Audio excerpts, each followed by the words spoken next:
नमस्कार, मैं हूं आपके साथ दीपक भदौरिया। हमारे खास प्रोग्राम बिग डिबेट में आपका स्वागत है। एमपी गजब है और सबसे अलग है। जी हां, मध्य प्रदेश में सीएम शिवराज सिंह चौहान ने एक बड़ा कारनामा कर दिखाया, जिस पर ये चंद लाइनें बिल्कुल ठीक बैठ रही हैं। दरअसल आचार संहिता लागू होने से पहले एमपी में एक दिन में 53,500 करोड़ रुपए की परियोजनाओं का शिलान्यास और लोकार्पण किया गया। सीएम ने कहा कि यह तारीख इतिहास में दर्ज हो जाएगी।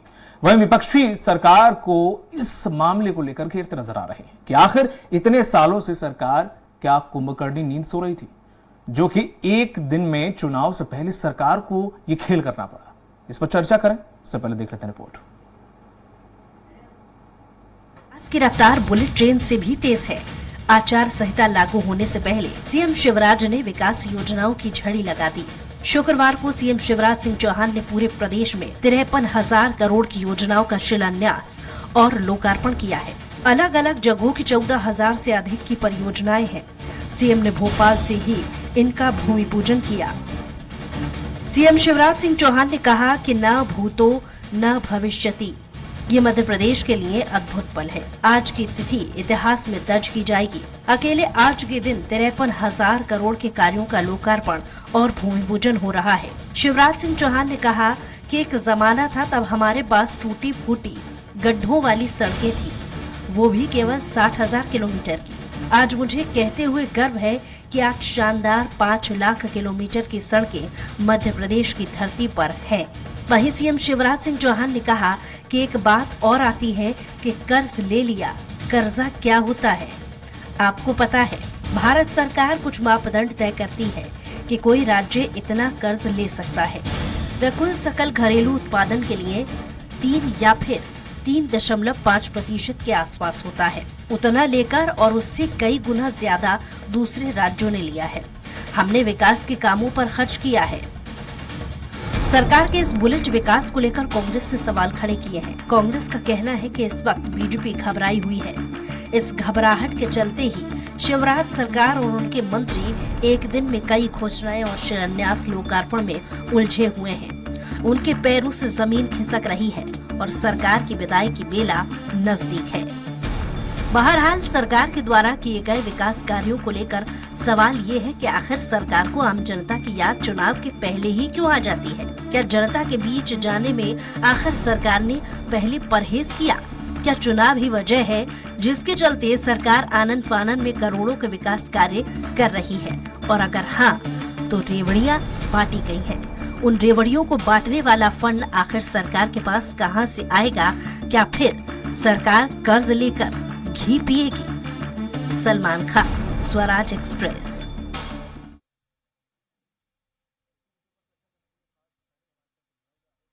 प्रदेश कांग्रेस के प्रवक्ता हैं, जल्दी हमारे साथ जुड़ेंगे।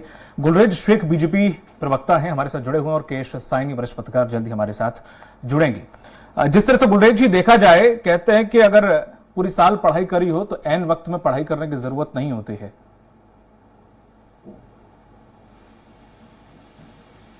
गुलरेज जी, आप तक आवाज आ रही है? गुलरेज जी, आप तक आवाज आ रही है? सर मुझसे बोल रहे हैं? जी जी, आप ही से सवाल है सर। अगर पढ़ाई पूरे साल कही जाती है कि करी हो तो एंड वक्त में एग्जाम के समय पढ़ाई करने की जरूरत नहीं पड़ती है। देखिए, हमने पूरे साल नहीं, हम पूरे 5 साल काम करते हैं। और अगर आप यूं देखिए तो हमने पूरे 19 साल और 18-19 साल लगातार काम किया है। इसीलिए जो 50,000 किलोमीटर का सड़कों का जाल था वो 5.25 लाख किलोमीटर का हो चुका है। इसीलिए जो बिजली डेफिसिट स्टेट हुआ करता था वो बिजली सरप्लस स्टेट बन चुका है। जो महिलाओं का प्रसव का दर जो हुआ करता था, संस्थागत प्रसव का, वो जहां 22% हुआ करता था वो 97% हो चुका है। जिस राज्य में मेडिकल और डेंटल कॉलेज मिलाकर केवल 6 हुआ करते थे ना, वो आज 49 पर पहुंच चुके हैं। यदि कृषि की बात करें तो 3 बार कृषि कर्मठ अवार्ड से नवाजा गया है और 2 बार तो खुद मनमोहन सिंह ने दिया है। कांग्रेस कह सकती है कि मनमोहन सिंह तो भाजपा के एजेंट थे, इसलिए मध्य प्रदेश को शिवराज सिंह चौहान को दे दिया। ये फिजूल की बातें हैं। और मैं तो ये बोलता हूं कि अपने खुद के आप डिबेट्स को खोल के देखिए, फाइल्स को खोल के देखिए। पिछले 2.5 साल से तो मैं यही डिबेट करता जा रहा हूं कि चुनाव नजदीक है इसलिए भाजपा ये काम कर रही है, चुनाव नजदीक है इसलिए वो काम कर रही है। चाहिए। लगातार यही डिबेट होते रहते हैं क्योंकि हम लगातार काम करते रहते हैं। सरकारों को काम होता है कि शुरू दिन से लेकर आखिरी दिन तक काम करे। वो जो नहीं करती है वो नाकारा सरकार है, निकम्मी सरकार है। वो ऐसी सरकारें नहीं होना चाहिए। लेकिन खुशकिस्मती से हमारी सरकार एक करवट सरकार है जो शुरू दिन से लेकर आखिरी दिन तक काम करती है। अभी हाल ही में अगर देखें कुछ ज्यादा ही काम कर लिया आपने। इनको 6 महीने के अंदर बहुत सारी योजनाएं, बहुत सारी शिलान्यास, लोकार्पण। अभी हाल ही में कुछ अगर 1 महीने की बात करें तो लगातार करोड़ों के शिलान्यास, करोड़ों के आधारशिलाएं रखी जा रही हैं, करोड़ों के लोकार्पण हो रहे हैं, ये रेवड़ियां बांटी जा रही हैं। सुप्रीम कोर्ट तक मामला पहुंच गया। अब सुप्रीम कोर्ट ने जवाब मांगा राज्य सरकारों, जिसमें एमपी की सरकार भी शामिल है। नहीं तो उन्होंने सभी राज्य सरकारों से मांगा और राज्य सरकार देगी जवाब। लेकिन जो इंफ्रास्ट्रक्चर का बजट हुआ करता था इनके कालखंड में हुआ करता था 38 गुलरेज जी, इनके कालखंड में जो आप बोल रहे हैं 2003 में 20,000 करोड़ का कर्ज लेती थी सरकार, सरकार पे था। और आज के समय में 4 लाख के करीब, आप 4 लाख करोड़ करीब पहुंच गए हैं, जिसमें से 20,000 तो आप सिर्फ और सिर्फ कर्जा ब्याज भर रहे हैं उसका। देखिए अगर आप उसको जून में ही अभी 4,000 करोड़ लिया सर। बिल्कुल बिल्कुल बिल्कुल सुन लीजिए। इनके समय जो मध्य प्रदेश स्टेट की जो स्टेट जीडीपी एसजीडीपी हुआ करती थी वो केवल और केवल 80-85 हजार करोड़ हुआ करती थी, जिसको हम पुश करके 10.25 लाख करोड़ पे लेकर आए हैं। इनके जमाने में यदि आप बात करें तो इंडस्ट्रियल ग्रोथ जो हुआ करती थी वो -0.67% थी, जो आज आपने प्रति व्यक्ति पहले 3,000 कर्ज में था, आज 50,000 से ज्यादा कर्ज में है व्यक्ति। तो मेरे भाई जब पहले जो प्रति व्यक्ति था, आप ये कैसे कह रहे हैं? फिर पहले जो व्यक्ति था जीडीपी से फिर उस चीज को कैसे आंक रहे हैं? फिर मैं आपको बता रहा हूँ ना, कंप्लीट कर लेते। पहले जो व्यक्ति हुआ करता था वो व्यक्ति आय की जो थी मध्य प्रदेश की वो 11,000 रुपए हुआ करती थी, आज 2 लाख रुपए हुआ करती है। आप सब चीजों को रेशो में निकालिए। और जो मैं नहीं कहता हूं, जो वर्ल्ड बैंक और आईएमएफ का फॉर्मूला कहता है वो कहता है कि एसजीडीपी नेशनल जीडीपी का सुन कंप्लीट कर लेते। मैं सर आप घुमा रहे हो चीज को, मैं बहुत सिंपल सा रख रहा हूं। अब जनता को थोड़ी ना पता सर कि आईएमएफ क्या आए और ये सब चीजें नहीं पता ना सर। थोड़ा सा सिंपल रखते ना इसको। मैं सिंपल ही बता रहा हूं, जाएंगे जनता नहीं समझ पाएगी जी। यदि आप रेशो में निकालेंगे, तुलना करेंगे, उस समय स्टेट की जितनी कमाई हुआ करती थी उसकी तुलना में आज से ज्यादा कर्ज था। अब कमाई आपकी 1 रुपए होगी और आप अगर 10 पैसे लोगे और 100 रुपए होगी और 25 पैसे लोगे तो फर्क होता है कि नहीं होता है? आज वही कमाई तो तब होगी ना जब रोजगार होगा सर। रोजगार के लिए यदि आप बात करते हो तो मध्य प्रदेश रोजगार के लिए युवा बैठे हुए हैं सर सड़कों पे, कोई धरना दे रहा है। यहाँ तक कि जिन योजनाओं के पोस्टर लगाते हैं वो भी धरने पर बैठे हुए हैं। फिर आप फिर आय की किस तरह से बात कर रहे हो जब रोजगार मिला हो? पंजीकृत 50 लाख से ज्यादा आपके बेरोजगार हैं पोर्टल पे। देखिए अगर आप बात करते केवल सरकारी नौकरी की तो बात अलग है। 3 सालों में 21 सर।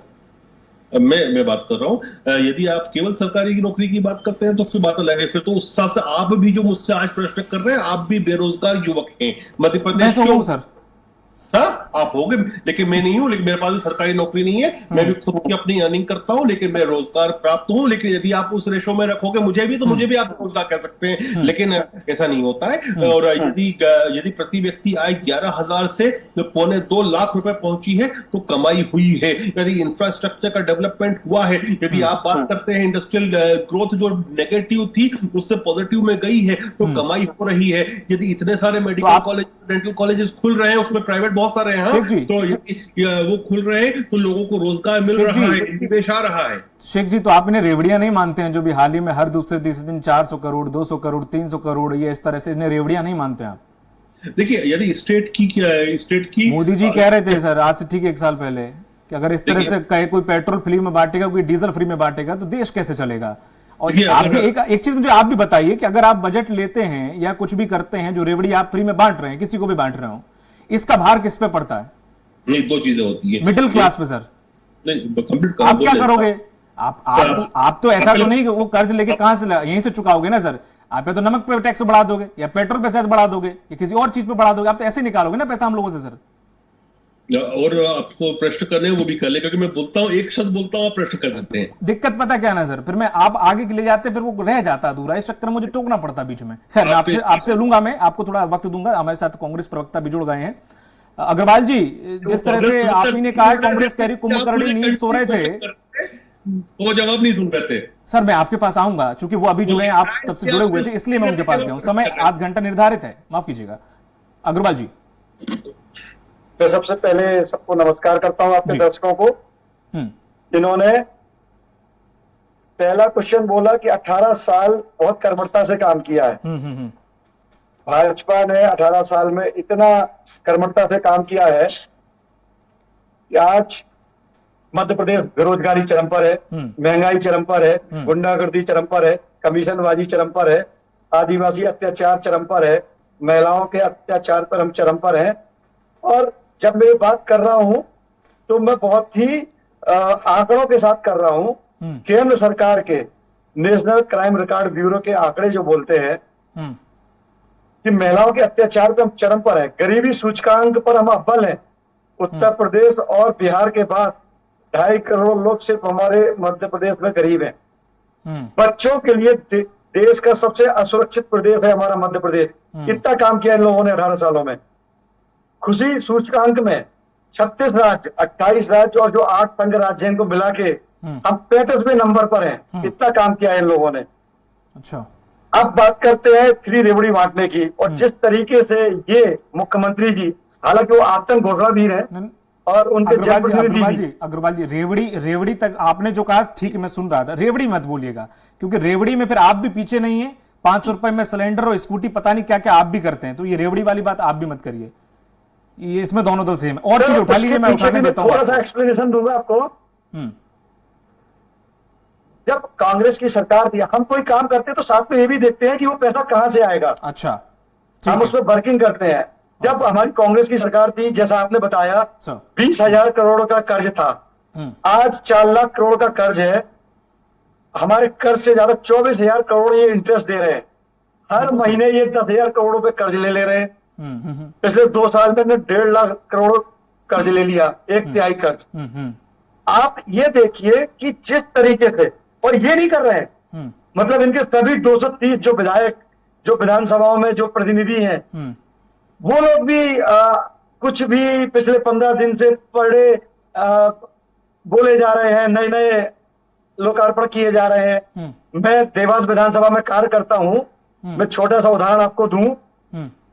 हमारे वहां पर 33 साल से भाजपा की विधायक हैं। उन्होंने 33 साल में 33 कार्य नहीं किए, पर 15 सितंबर से प्रतिदिन वो 33 से ज्यादा लोकार्पण करती हैं। अच्छा, रोज करोड़ों के लोकार्पण करती है छोटी सी विधानसभा में। ठीक है। तो इस तरीके से जो भाई आपका एक सवाल था कि आपने जो आप पूरे मैनेजमेंट को देखते हैं, पैसा कहां से आएगा, पैसा कहां से जाएगा। अभी जो हाल ही में जो घोषणा पत्र में, बिना घोषणा पत्र के जो आपने जो योजनाएं प्रियंका गांधी आई थी, उन्होंने जो योजनाओं की घोषणा की मध्य प्रदेश को, आप क्या क्या देंगे, यहाँ के लोगों को क्या क्या देंगे, कोई खाका तैयार किया आपने, ब्लूप्रिंट कोई है? बिल्कुल सर, वो घोषणा पत्र में भी हम आपको बताएंगे। अभी जैसे इन्होंने बोला, आपसे पूछ रहा हूँ, मेरा सवाल हमने तरक्की कर ली है। भाई आप तो तरक्की कर्जे में कर ली है। पहले 3,000 का कर्जा था, आज 50,000 का हो गया। और जहां ये कह रहे हैं कर्जे की बात की ले सकते हैं, ये गलत बात कर रहे हैं। आज ठीक है, कर्जा लेके चला भी रहे हैं सर, और आपके 15 महीने की जब सरकार आई थी तो आपकी जब 15 महीने की सरकार आई थी, हर भाषण में आप यही कहते थे खजाना खाली है, पैसा लाऊं कहां से। आपको याद है शायद ये जी? आपकी जब सरकार 15 महीने की थी, तब हर घोषणा के बाद आप कोई भी घोषणा होती थी बंद क्यों कर दिया? आप हमेशा क्या आंसर देते थे? खजाना खाली करके गए, ब्याज चढ़ा के गए हैं, पैसा है नहीं, कहां से करूं? बिल्कुल वही चीज मैं आपको एक्सप्लेन कर रहा हूं। हाँ, तो अब फिर आगे आप क्या, आपने घोषणा की, आप कैसे करोगे? फिर से वही करोगे पूरे 5 साल, पैसे ही नहीं है। वो तो छाती पीट कर कहते हैं तो मामा किसी भी कीमत पे कम नहीं पड़ने देगा पैसा। वो तो छाती टोके, फिर चाहे कर्ज लाएं, कुछ भी लाएं। जी नहीं सर, पैसा बढ़ाया जा सकता है। जैसा नहीं होता कि जो लॉस के प्रदेश होते हैं, लॉस की कंपनियां होती हैं, अगर कुशल नेतृत्व है तो हमको उसको वापस प्लस करना पड़ेगा। अच्छा, मैं यही समझाने की कोशिश कर रहा हूँ कि आज इन्होंने 4 लाख करोड़ का कर्ज ले लिया, उसका इंटरेस्ट आ रहा है 24,000 करोड़। अच्छा, अब प्रॉब्लम यहाँ पे ये है कि 2,72,000 करोड़ के इनकी आय है, 3 लाख करोड़ के आसपास इनका खर्चा है। नहीं तो इनका वो घाटा अलग होना है, ये इंटरेस्ट अलग नहीं दे पाएंगे। और जो हमारा 4 लाख करोड़ का अग्रवाल जी, दो ही तरीके से कम हो सकता है। इन्होंने आय के स्रोत बनाए नहीं। अग्रवाल जी, दो ही तरीके से कम हो सकता है, या तो इनकी योजनाएं बंद कर दो, बट अगर आप 100 रुपए ला सकते हैं, टैक्स जनता भी बढ़ा दो, आप दोनों में से क्या करेंगे जी? दो ही तरीके से, ब्याज कम हो सकता है या फिर चीजें हो सकती हैं। योजनाएं बंद कर दो जो फ्री में रेवड़ी वाली है, वो आप करोगे नहीं, क्योंकि आपकी फिर सरकार कैसे चलेगी?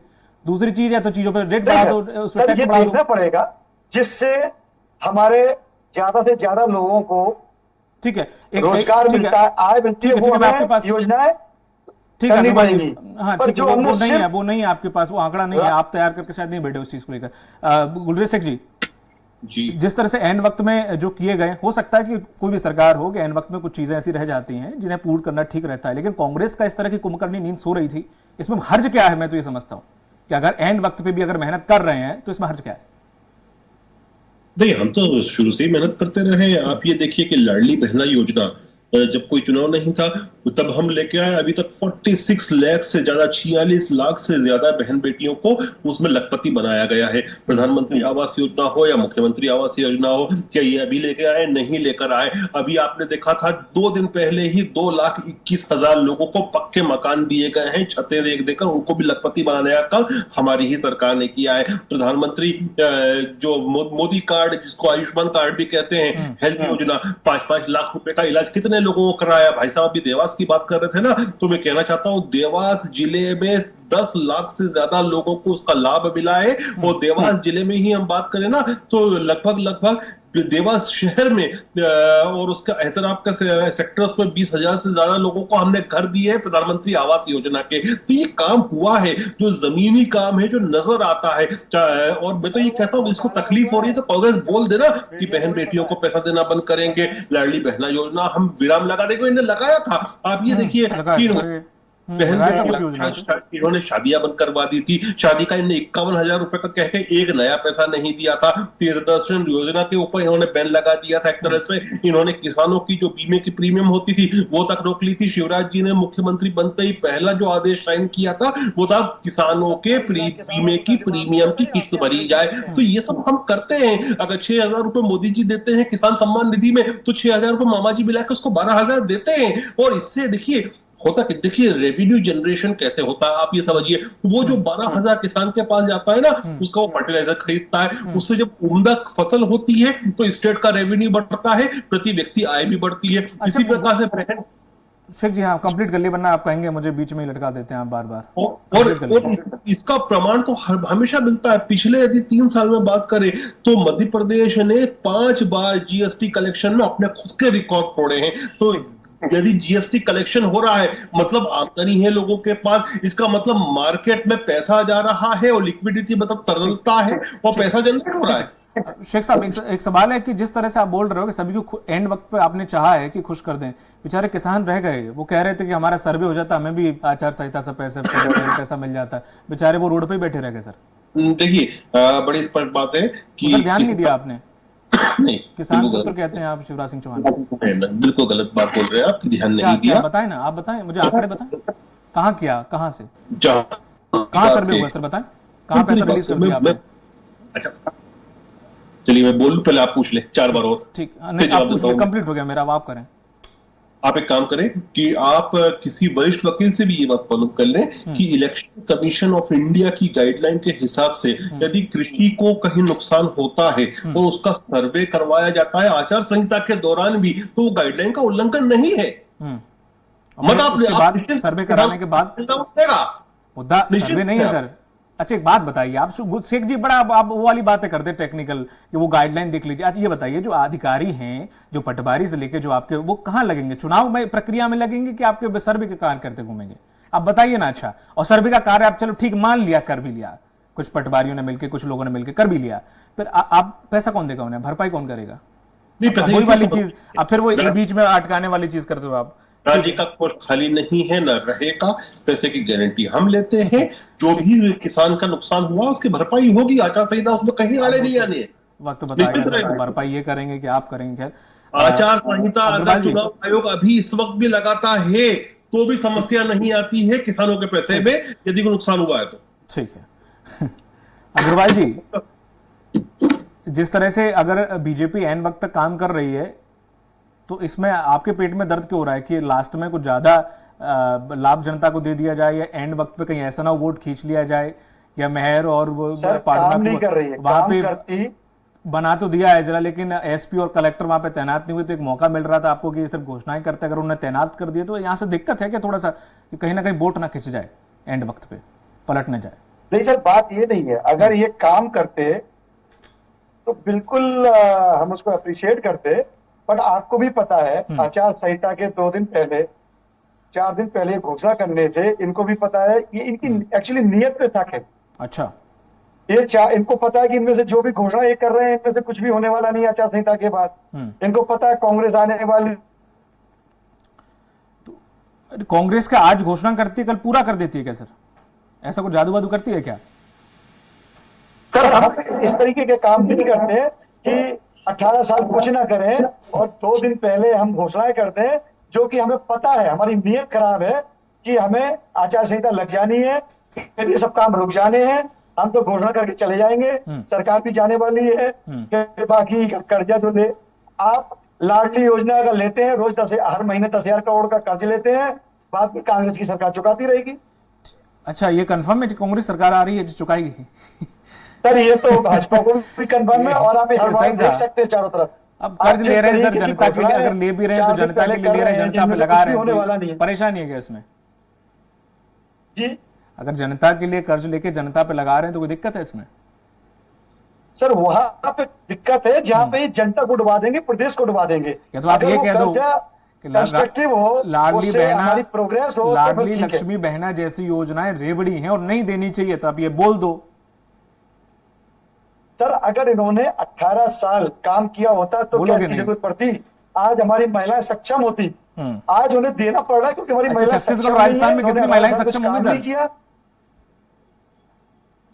तो हम देश की जनता को सर आप भी तो बोल रहे हैं कि अगर यहाँ पे किया होता तो चलो ठीक है, कांग्रेस ने तो फिर आइकॉन बना दी होगी महिलाएं अपने अपने राज्यों में अच्छे उस पे होंगी रेशियो में, तो फिर छत्तीसगढ़ और राजस्थान बिल्कुल अच्छी है। मैंने तो आपको एनसीआरबी के आंकड़े बताए हैं। आंकड़े तो वो तो फिर राजस्थान ऊपर है सर आंकड़ों में, अगर एनसीआरबी के आंकड़े अगर आपने देखे तो अपराध में राजस्थान मध्य प्रदेश से ऊपर है सर। मैं उसमें टोकना नहीं चाह रहा था। मैंने तो आपको एनसीआरबी के आंकड़े, जब इनको मैं भी एनसीआरबी के आंकड़े सब रोज पढ़ता हूँ। राजस्थान कैसे हो सकता है? आप महिलाओं में और बच्चों के कृत्य में जरूर मध्य प्रदेश को राजस्थान से ऊपर रख लें, पूरे ओवरऑल अगर अपराध को देखा जाए तो राजस्थान ऊपर है सर। 2-3 और एनसीआरबी की रिपोर्ट है, वो सर्च करिएगा। आपने कौन सी वाली करी मुझे नहीं पता। मैं तो सर लेटेस्ट की है, महिलाओं पे रोजगार की बात कर रहे थे और मेरा कि महिलाएं सक्षम होती तो आपने भी तो कहा कि हम भी 1500 रुपए देंगे सर। आप सक्षम नहीं करना, फिर आपने 1500 रुपए देना है तो सर हमें बिल्कुल सक्षम करना है, लेकिन पोजीशन ला दी है। हम आज 1500 रुपए दे रहे हैं पर उन्हें धीमे धीमे इतना सक्षम कर देंगे। अच्छा। फिर उसकी जरूरत नहीं पड़ेगी। तो इनकी क्या गारंटी है कि धीरे धीरे सक्षम नहीं करेंगे? 33% आरक्षण की बात भी कर दी उन्होंने। मध्य प्रदेश की ये बात उस बात के लिए सही हो जाएगी क्या? मध्य प्रदेश में हम अपनी जनता को आगे ना बढ़ने दें? नहीं तो उन्होंने भी तो वो भी तो कर रहे हैं ना सर वही चीज, पर आप पे हम भरोसा क्यों करें? जनता क्यों करे, उन पे क्यों नहीं करें? बात बता रहा हूँ, 18 साल में उन्होंने नहीं किया। मैं तो 18 साल के आंकड़े बता रहा हूँ कि उन्होंने नहीं किया, इसलिए आज जाके इन्हें देना पड़ रहा है। अगर उन्होंने रोजगार जनरेट कर दिया होता, महिलाओं को स्ट्रॉन्ग कर दिया होता, तो हमें जरूरत सपोर्ट देने की नहीं पड़ती। आज सपोर्ट देने की जरूरत है क्योंकि इन्होंने सबको पिछड़ा रखा हुआ है। ठीक है, गुलरेज शेख जी, आपकी नियत पर संदेह है, बोल रहे हैं कि अगर आप दे रहे हैं तो देखो महिलाएं सक्षम नहीं होंगी, लेकिन हम देते तो सक्षम हो जाएंगी, और आपने अब तक क्यों नहीं की सक्षम? हालांकि वो छत्तीसगढ़ और वहां का राजस्थान का आंकड़ा दे नहीं पाए कि वहां पे कौन सी ऐसी योजनाएं हैं, कितनी महिलाएं सक्षम होगी, या वहां क्या किया जा रहा है ऐसा नया जो कि और राज्यों में नहीं हो रहा है।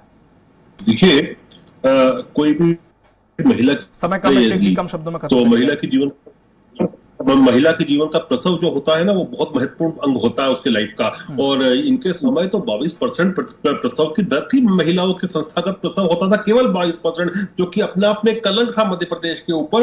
आज 97% हो रहा है। तो बहन बेटियों के लिए काम किसने किया है? इन्होंने किया है या हमने किया है? और जहां तक इनकी बात है, इनके नारा तो इंदिरा गांधी देती थी, गरीबी हटाओ गरीबी हटाओ गरीबी हटाओ। फिर वही नारा देने लग गए राजीव गांधी, फिर उसके बाद वही नारा दिया नरसिम्हा राव ने, फिर उसके बाद वही नारा दिया सोनिया गांधी ने, वो वही नारे की बात कर रहे हैं आज ये लोग बैठकर। तो इनकी बातों में तो कोई विश्वास करता ही नहीं है। ये भाजपा का वचन है जो कि पूरा होता है। 1952 में भी जो हमने वचन दिए थे जब सत्ता में आए, वचन के प्रधानमंत्री को बोलते हैं, देश को 1947 से यहाँ पे लेके आज जो घुटनों के बल देश था उसको आज इतना स्ट्रॉन्ग पोजीशन में कांग्रेस लाई है, भाजपा नहीं लाई है।